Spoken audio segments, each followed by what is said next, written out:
Los Lagos golfvöllurinn er 9 holu par 33 sem hluti af Golf Costa Adeje á suðurhluta Tenerife. Völlurinn var opnaður sem hluti af Golf Costa Adeje sem var vígður árið 1998 á svæði sem áður var bananaplantegras. Nafnið Los Lagos, vötnin, vísar til 6 fallegra stöðuvatna sem er hluti af hönnun vallarins og gerir meira skemmtilegri og krefjandi. Hann er sérstaklega vinsæll meðal byrjanda, eldri kylfinga og þeirra sem vilja njóta, jafnframt að fá áskorun í golfinu. Hérna á Los Lagos vellurum þar sem við höfum verið að spila og við sjáum myndbandið er mjög gott að koma fyrir alla kylfinga. Það er tekið á móti manni hérna alveg eins og þau eigi í manni hvert einasta bein. Þjónustulundi hjá starfsfólkinu hérna er einstök og mjög viðkunnanlegt og skemmtilegt og gott að vera hér og spila golf.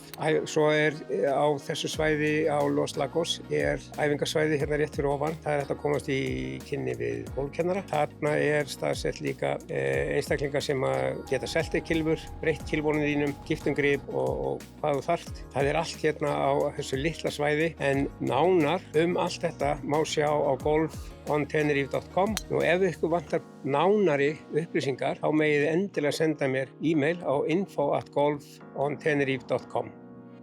Kæra þakkir fyrir.